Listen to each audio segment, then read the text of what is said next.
ఉన్న బంగారాన్ని విడిపించి ఆ రోజు ఆన్లైన్ రేటుకే మేము కొంటాం. Sharma gold company.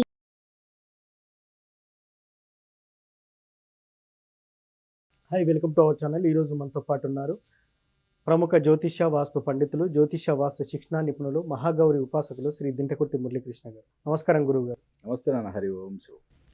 సార్, ఇప్పుడు ఆదివారం రోజు మాస శివరాత్రి ఉంది. సో అన్ని మాస శివరాత్రులు కలిపితే శివరాత్రి అని అంటారు.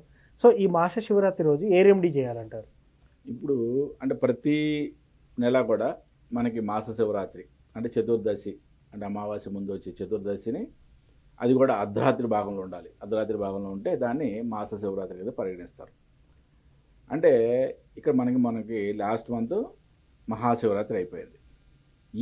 ఈ మాస శివరాత్రి ఎందుకు చాలా స్పెషల్ అని చెప్తున్నారంటే, ఎవరైనా సరే మాస శివరాత్రి వ్రతం అంటే వాళ్ళ జీవితంలో ఏదైనా సమస్య ఉంది, ఒక సమస్య తీరాలి, నాకు చాలా అద్భుతంగా ఉండాలి అని అనుకునే వాళ్ళు ఈ మాస శివరాత్రి నుంచి, ఓకే, ఈ ఫాల్గుణ మాసం మాస శివరాత్రి నుంచి స్టార్ట్ చేసి మళ్ళీ మహాశివరాత్రి వరకు 12 నెలలు కూడా మాస శివరాత్రిని వ్రతంలాగా చేసుకోవటం. అంటే ఉన్నంత కలిగినంత వరకు ఉపవాసం ఉండటం, అర్ధరాత్రి లింగోద్భవ సమయంలో కంపల్సరీగా స్వామివారికి అభిషేకం చేయటం, ఓకే, ఇవన్నీ చేయడం వలన స్వామివారికి అంటే మీ జీవితంలో ఎటువంటి సమస్య అయినా సరే, అది ఏం లేదు, అది 1 ఇయర్లో 100% దాని నుంచి ఆ యొక్క సమస్య నుంచి మీరు బయటపడతారని, మంచి అద్భుతమైన విజయావకాశాలు పొందుతాయని మనకి శాస్త్రంలో చెప్పబడింది. అంటే మాస శివరాత్రి జనరల్గా చాలామంది చేస్తారు. కాకపోతే ఏంటంటే ఇక్కడ మనకి మహాశివరాత్రి మనకు కంప్లీట్ అయిపోయింది. ఇప్పుడు 1 నుంచి స్టార్ట్ చేసి కరెక్ట్గా ఫాల్గుణ మాసంలో మీరు మళ్ళీ నెక్స్ట్ మాఘమాసం వచ్చేప్పుడు మహాశివరాత్రి వచ్చేప్పుడు 12 కంప్లీట్ చేస్తారు. కాబట్టి చాలా అద్భుతమైన అది ఒక పరిహారంగా చెప్పుకోవచ్చు దీన్ని. సరే, ముఖ్యంగా ఈ మాస శివరాత్రి రోజు ఏం చేస్తే ఫలితం ఉంటుంది ఎక్కువగా? అంటే ఉదయం మన దేవాలయాన్ని దర్శించుకోవడం, స్వామివారికి అభిషేకం చేసుకోవడం, ఓకే, అంటే ఉదయం నుంచి సాయంత్రం వరకు కూడా ఉండగలిగిన వాళ్ళు ఉపవాసం అంటే ఎన్నోసార్లు చెప్పాను నేను, ఓకే, అది ఫాస్టింగ్ ఉండడం అంటే కడుపు కాల్చుకొని ఉండడం కానే కాదు.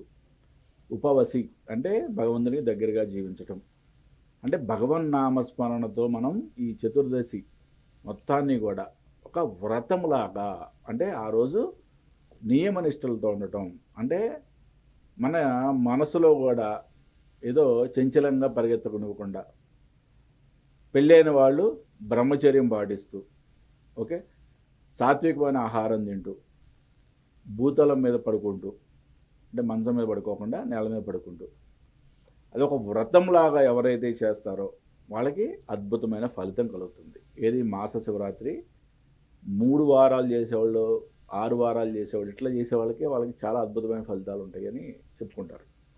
మరి 1 సంవత్సరం పాటు దీన్ని సంకష్టహర చతుర్థి ఎలా అయితే 1 సంవత్సరం పాటు 12 నెలలు ఎవరైతే చేస్తారో వాళ్ళకి అద్భుతమైన ఎంతోమంది, కొన్ని వేల మంది ఫీడ్బ్యాక్లు ఉన్నాయి మన దగ్గర, ఓకే, ఎంతోమంది సంకష్టహర చతుర్థి చేసి నిజం గురువు గారు మాకు ఈ ఇల్లు ఎప్పటి నుంచి అనుకున్నాం ఇల్లు కట్టుకోగలిగాం, అంటే ఎటువంటి ఆటంకాలు ఉన్నా తీసేస్తాడు వినాయకుడు. అలాగే ఐశ్వర్య ప్రదాత అయిన శివుడికి చాలా ఇష్టమైన రోజు శివరాత్రి, మాస శివరాత్రి. లింగోద్భవ సమయంలో ఎవరైతే ఈ వ్రతంలాగా పొద్దున సాయంత్రం వరకు వ్రతంలాగా ఆచరించి ఆ రోజు లింగోద్భవ సమయంలో స్వామివారికి మీ ఇంట్లోనే, ఓకే, మీరు ఎక్కడో టెంపుల్లో ఏమీ అవసరం లేదు, లింగోద్భవ సమయంలో అర్ధరాత్రి పూట మీ స్వామివారికి 3 ఉద్ధరణలతో స్వామివారికి అభిషేకం చేసినా కూడా మహా అద్భుతమైన ఫలితం ఉంటుంది. ఎవరైతే ఈ నెల స్టార్ట్ చేసి మళ్ళీ నెక్స్ట్ మహాశివరాత్రి వరకు దీన్ని కంటిన్యూ చేస్తారో, మీరు ఏ సంకల్పం పెట్టుకుంటారో ఆ సంకల్పం అద్భుతంగా ఎటువంటి డౌట్ లేకుండా అది నెరవేరుతుంది. సార్, ఇప్పుడు ఈ మాస శివరాత్రిని ఇప్పుడు ఏకాదశులు కూడా సంవత్సరంలో 24 ఉంటాయి అంటారు. ఈ మాస శివరాత్రులు కూడా 12 ఉంటాయి. 12 ఉంటాయి. ఈ 12 శివరాత్రులు మాస శివరాత్రులు చేసినట్టయితే ఎలాంటి ఫలితాన్ని చూడొచ్చు అంటారు? మనకు చెప్తున్నా కదా నాన్న, అంటే ఈ సమస్య ఆ సమస్య అని ఏది లేదు, ఓకే, ఎటువంటి సమస్య అయినా సరే తీరిపోవాల్సింది. మనకి కలియుగంలో కలవ స్మరణాన్ముక్తి అని చెప్పి చెప్తారు కదా. అవును.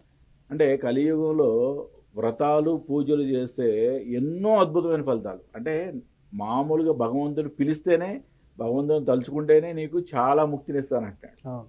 మరి అటువంటిది మనం పూజలు వ్రతాలు చేస్తే ఇంకా అద్భుతమైన ఫలితం వస్తాయి కదా. దాంతో అక్కడ కావాల్సింది మనకి మెయిన్ ఇంపార్టెంట్గా భక్తి, శ్రద్ధ. ఓకే, ఎంత భక్తితో చేస్తున్నాము, ఎంత శ్రద్ధతో చేస్తున్నాము అనేది చాలా ఇంపార్టెంట్. ఎంత ఆడంబరంగా చేసాము, నేను చేస్తున్నాను, నేను ఎక్కడో ఏదో గురుగారు చెప్పారు నేను చేస్తున్నాను, పాల్గొన మాసంలో స్టార్ట్ చేస్తున్నాం, మహాశివరాత్రి పెద్ద కోలాహలంగా పెడతాము, ఏదో చేయడమే కాదు, ఎంత భక్తి శ్రద్ధలతో చేసామనేది ఇంపార్టెంట్. మనం సంకల్పం పర్ఫెక్ట్గా ధర్మబద్ధంగా ఉన్నట్లయితే 100%, 100% 99 కూడా చెప్పట్లేదు, ఓకే. 100కి 100% తీరుతుంది.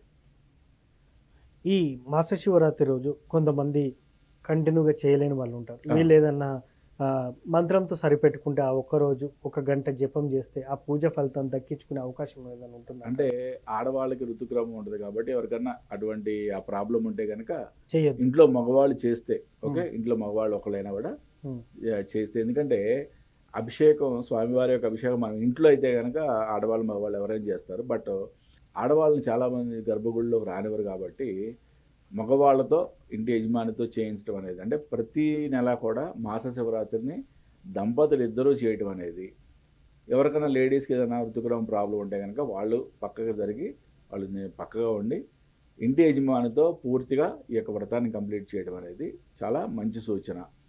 అసలు ఇంటి యజమాని కుదరదు, ఓన్లీ యజమానురాలు మాత్రమే చేస్తుందంటే మాత్రం అది ఒక ఆటంకంగానే ఉంటుంది. కాబట్టి మళ్ళీ మీరు స్టార్ట్ చేసుకొని పన్నెండు కంప్లీట్ చేసుకోవడం అనేది మంచి ఉత్తమమైన మార్గం. వ్రతాలకి ఎప్పుడు కూడా వ్రతభంగం కలిగింది అంటే మళ్ళీ చేసుకోవాల్సిన అవసరం ఉంటుంది.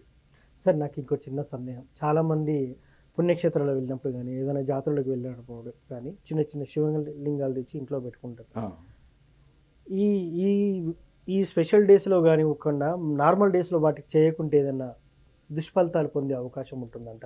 శివునికి ఎప్పుడు కూడా ప్రతిరోజు అభిషేక ప్రియుడు కాబట్టి అభిషేకం చేయడం అనేది చాలా ఇంపార్టెంట్. ఓకే, మీకు చేసే టైం లేకపోవచ్చు, ఏదైనా అవ్వచ్చు, what ever it may be. Okay, చేసుకునే మీకు వెసులుబాటు అన్నీ ఉంటేనే ప్రతిరోజు భగవన్ నామస్మరణ, చిన్నపాటి పూజే. ఓకే, షోడశోపచార 16 రకాల ఉపచారాలు కూడా చేయొద్దు. నువ్వు పంచోపచార పూజ చేయండి, 5 రకాల ఉపచారాలతో చిన్న పూజ చేసుకోండి. ఒక 10 నిమిషాలు భగవంతుడి కోసం కేటాయించలేరా? అవును. కేటాయించలేనప్పుడు అసలు భగవంతుని తెచ్చుకోవద్దు ఇంట్లోకి. ఓకే, శివుని తెచ్చుకోవద్దు.